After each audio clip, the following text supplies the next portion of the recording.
말씀하신 것처럼 이제 어떤 고교 선택에 있어서 많이 어려운 부분은 오히려 이제 일반고를 좀 선택할 때 어떤 그런 기준들이 좀 더 어려울 것 같고요.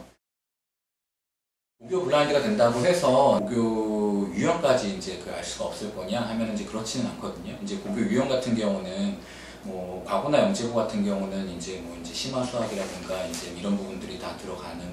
특정 교과들, 일반고에서는 좀 하지 않는 그런 특정 교과들 또는 이제 뭐 일부 과목들의 굉장히 쏠림 현상, 뭐 과거 같은 경우에 과학 과목이 굉장히 많고 외고 같은 경우는 제2외국어의 비중이 굉장히 많고 이런 부분들로 해가지고 이제 학교의 유형 같은 경우는 교과목만 보더라도 이제 알 수 있는 부분이기 때문에 그래서 결론부터 말씀드리면 학생부 종합전형에서 특목고나 뭐 민사고, 하나고, 외대고고 같은 전국 단위 자사고의 비중은 늘어날 것 같아요. 그러니까 왜냐하면 어느 정도 뽑는 인원은 비슷한데 비슷한 인원을 뽑는데 정시를 확대하면서 학생부 종합전형 자체가 좀 주는데 그런 특목자사고에서 뽑는 인원은 비슷하게 유지가 된다면 학생부 종합전형에서 어떤 이제 그 특목자사고 학생들이 차지하는 비중이 좀 더 늘어날 것이다 라고 오히려 좀 예상을 합니다. 대학들이 이제 고교정보 블라인드라든가 이런 부분 때문에 이제 그 학생부 종합전형에서도 면접을 강화한다라고 하면 면접 같은 경우는 이제 그 입학할 때도 이제 그러니까 그런 그 면접을 치르고 그리고 가서도 이제 고등학교에서의 어떤 학습이 그런 면접에 좀 적합한 학습을 하는 특목 자사고 학생들이 이제 면접이 강화되는 추세에서는 더 유리할 것으로 생각은 되거든요. 그런 특목 자사고를 갔을 때 이제 거기서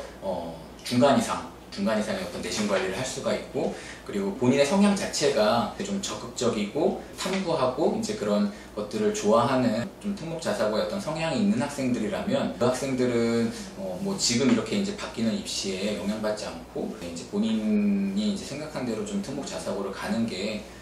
좀 맞다라고 생각이 되고요. 근데 기존에는 이제 그 일반고를 선택하는 아이들 중에서도 대입 실적이 좋은, 그러니까 우수한 학교를 좀 가는 이제 그런 성향이 좀 있었는데 이제 그런 부분들은 조금 이제 고민할 필요는 있긴 하죠. 그러니까 이제 만약에 학생 성향이 뭐 수행 평가라든가 이런 이제 꼼꼼한 관리를 통해서 내신 관리는 잘하지만 비중이 큰, 그러니까 굵직굵직한 뭐 시험을 앞두고는 좀 긴장한다든가 좀 실력 발휘가 잘 안 되는 성향의 학생들이라고 하면 이제 같은 지역에서도 조금 내신 따는 게 좀 유리한 이제 그런 학교를 선택하는 것이 더 나을 거고요. 근데 좀 분위기에 영향을 많이 받는 학생이다. 주변의 어떤 학업 분위기가 좀 중요한 학생이다라고 하면은 학업 분위기가 좀 좋은 고등학교 쪽을 선택을 하되 그 경우에는 이제 그 고등학교 1학년까지의 어떤 성적을 바탕으로 해서 고등학교 1학년 성적과 비교과 영역에서 갖는 경쟁력을 좀 객관적으로 평가해서 고등학교 1학년 마치고 조금 빠르게 정시 올인, 수능에 좀 집중하는 그런 전략을 선택하는 것도 방법이 될 수 있을 것 같습니다. 사실상 그때 결정하는 것도 사실 쉽지는 않을 거예요. 그러니까 기존에는 이제 오히려 이제 학생부 종합전형 비중이 더 높고 했을 때는 좀 더 결정이 좀 명확한데 이제는 학생부 종합전형으로 이제 그 상위권 학교들이 이제 한 40% 정도 뽑게 되는데 실질적으로는 이제 수시에서 2월되는 인원을 포함하면 이제 40% 이상이 될 거거든요. 이제 그렇게 되면 이제 두 전형이 굉장히 비슷한 추세이기 때문에 이제 대부분의 아이들은 둘 다 갖고 갈 수밖에 없는 그랬을 때 이제 뭐 만약에 이제 학생부 종합전형 쪽으로 이제 경쟁력이 좀 부족하다는 거를 인정할 만한 좀 객관적인 자료가 나오려면 고등학교 1학년 성적이라든가 이제 고등학교 1학년의 어떤 학생부가 좀 결정되는 시점에서 객관적인 자료를 가지고 이제 판단해서 정시 집중으로 좀 가려고 하면 정시 집중으로 돌리는 게 낫지 않을까 라고 생각을 하고 있습니다. 근본적으로 달라지지 않고요. 거의 비슷한 고민인 건데 아까 말씀드린 것처럼 이제 일반고에서는 고교 블라인드가 이제 영향을 미칠 거기 때문에 고교 블라인드가 어느 정도로 되는지 자체를 저는 아까 말씀드린 것처럼 이제 고교 블라인드가 약한 정도로 될 것이다라고 예상을 하지만 만약에 이제 고교 정보 블라인드가 강하게 된다고 하면 일반고를 선택할 때 내가 나는 학생부 종합전형으로 충분히 경쟁력이 있다라고 생각하는 학생들은 좀 더 과감하게 내신 따기 좀 수월한 학교 쪽으로 선택할 필요가 더 있죠. 기존에는 이제 그렇게 이제 그 내신 따기 좋은 학교를 선택하는 아이들이 사실 소수였거든요. 그러니까 그런 부분들을 생각을 하더라도 어머님들이 이제 그 중3 어머님들 만나서 상담을 하다 보면 그런 고민들을 되게 많이 하세요. 근데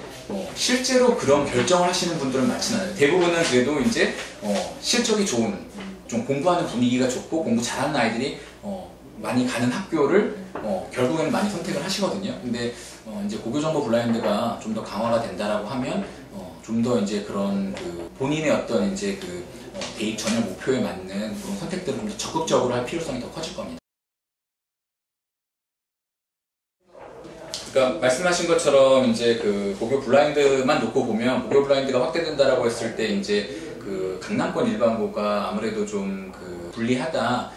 는 부분이 이제 맞기는 한데 그거는 이슈가 덮일 거예요. 왜냐하면 고교정보 블라인드 때문에 학생부 종합전형에 있어서 이제 강남권 일반고가 좀 불리하다 보다는 지금 정시가 이제 그 상위권 학교들이 40%까지 확대되면서 결과적인 대입 실적은 더 좋아질 거거든요. 네. 그렇기 때문에 그 부분은 뭔가 이렇게 이슈가 덮일 거고 그런 부분에 대한 교육부나 이제 대학 측에서의 어떤 배려 그런 것들은 별로 기대하기는 좀 어려울 것 같고요. 그러니까 왜냐하면 지금 현재도 강남권 일반고에서 학생부 종합전형을 염두에 두고 이제 준비하는 아이들은 뭐 적지 않아요. 적지 않은데 결정적으로 학생부 종합전형으로 본인의 눈높이에 맞는 대학 자체를 가는 아이들은 좀 소수거든요. 학생부 종합전형으로 이제 본인이 이제 그 대학을 가더라도 본인의 이제 좀 만족도에 못 미치는 경우가 많고요. 이제 그러다 보니까 이제 그 어쨌든 재수를 많이들 선택을 하고 그래서 이제 대치동 쪽 이제 일반고 같은 경우는 이제 수능 응시 인원에서 졸업생 비중이 굉장히 높잖아요. 그렇게 해서 또 이제 뭐 또 성공해서 좀 대학을 좀 높여가고 이제 많이 이제 그렇게 하기 때문에 뭐 지금 현재도 사실 이게 그럼 강남권 일반고가 좀 불리하지 않냐 라는 부분은 이제 대치동 쪽 어머님들하고 상담을 많이 하기 때문에 이제 그런 이야기를 많이 듣습니다만 이제 실제로 이제 언론에서는 이제 정시가 확대되고 그러면 이제 다시 이제 대치동이 옛날에 파락군 그런 거를 다시 이제 막 더 좀 되는 게 아니냐 이제 그런 사회적 이슈가 더 커서 네, 그 부분에 대해서는 많이 그렇게 되진 않을 것 같고요. 다만 이제 대학들은 이제 개별적으로 아까 말씀드린 것처럼 이제 그러니까 내신 성적이 조금 부족하더라도 강남권 학생들 같은 경우는 그런 부분들을 충분히 이제 대학들이 이제 알고 있어서 고교정보 블라인드가 이제 굉장히 이제 좀 강하게 이제 그 어떤 교육부에 압박이 들어오는 게 아니라면 오히려 이제 뭔가 제도적으로 이제 뭔가 다르게 될 것 같지는 않고 제한된 조건에서